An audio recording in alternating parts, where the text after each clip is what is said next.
Hi, welcome back to the channel. So today we're going to talk about 12 strange things that happened at funerals and funeral traditions.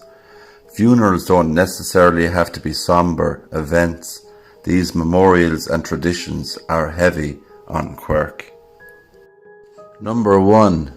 Miriam Banks. Miriam Banks was the life of the party, even at her own funeral. When she passed away in June, her daughters honoured her memory by recreating a party scene familiar to friends and loved ones. Instead of a coffin, the deceased sat at a table with a cigarette in her hand and her favourite beer and whiskey in front of her. The service also included R&B music and spinning disco balls. Number 2. Highway to Heaven. Billy Stanley was so ride or die about his 1967 Electra Glide cruiser that he spent the last years of his life planning his burial on the motorcycle. The unusual last rites involved buying 3 cemetery plots and designing a custom-made plexiglass casket. When the fateful day finally arrived last January, a team of 5 embalmers prepared Stanley for his final ride, mounting his body on the bike and dressing him in leather biking gear and a helmet. He led the procession to the cemetery. Number 3. Go out with a bump and grind.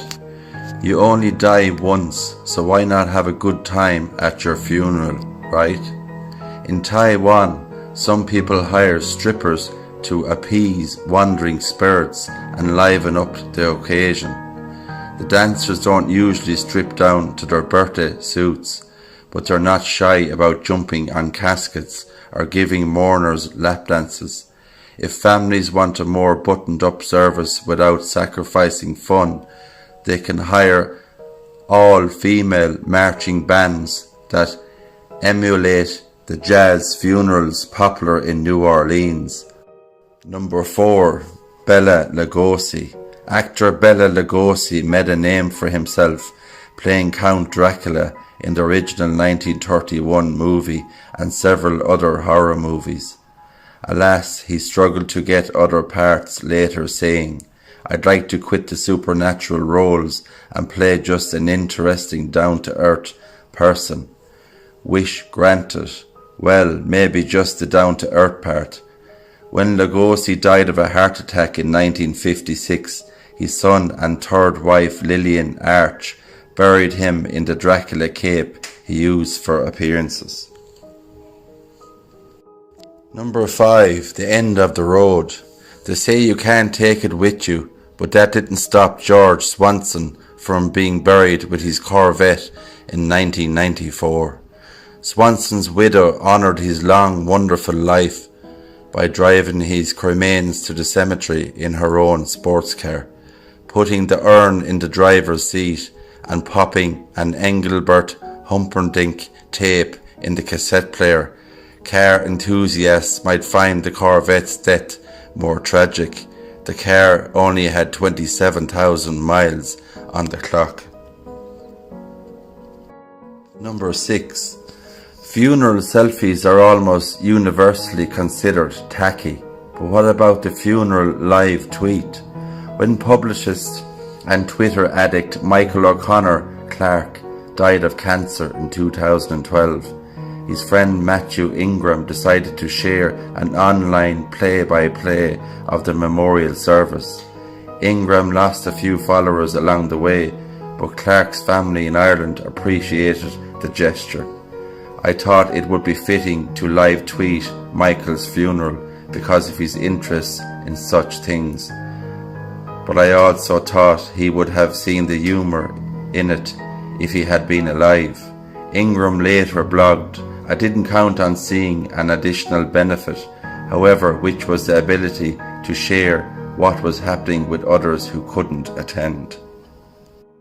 Number 7. Game over. No one really knows if there's life after death, but football can be arranged.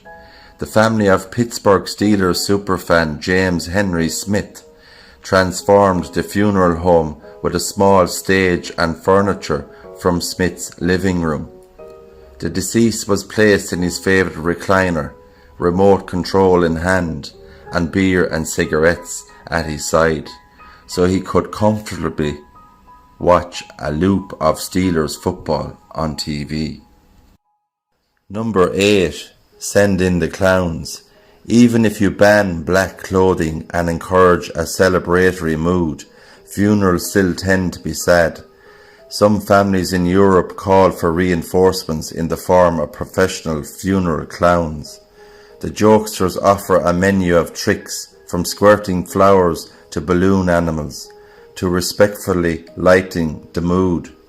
One Dutch clown can even be hired to break wind during particularly solemn and tedious parts of the memorial. Sounds fun, unless you're scared to death of clowns. Number 9. Strikeout. When Judy Sunday passed away in 2013, her family and friends preferred to bowl instead of ball. They held a memorial at her favourite bowling alley, where they spelled R.I.P. Judy in pins, and then knocked them down with the dolly-mounted casket. And yes, they wore matching league shirts. Number 10. High and Mighty. Tupac Shakur's 1996 murder is still a mystery, but in 2011 his former rap group, the Young Outlaws, came clean about his controversial memorial service. They claimed that a picnic for family and friends honouring the deceased rapper. They mixed Tupac's cremains with marijuana, rolled joints, and let their love and grief go up in smoke. Their inspiration? Lyrics from Tupac's song Black Jesus. Number 11. In some parts of Madagascar, it's a good thing when a deceased relative turns over in his or her grave. The Malagasy tradition of Fam Adahana, known as the turning of the bones, calls for regular unburying of the dead. In order to change their clothes, walk them around the village, and dance with their surviving loved ones. The corpses are then swaddled in clean blankets and put back to rest until the next family reunion. Finally, number 12, last but not least, amateur boxer Christopher Rivera Amaro of San Juan, Puerto Rico, was tragically killed before he could become a champion. To honour his brave spirit and unrealised potential, his survivors planned a wake in a makeshift boxing ring.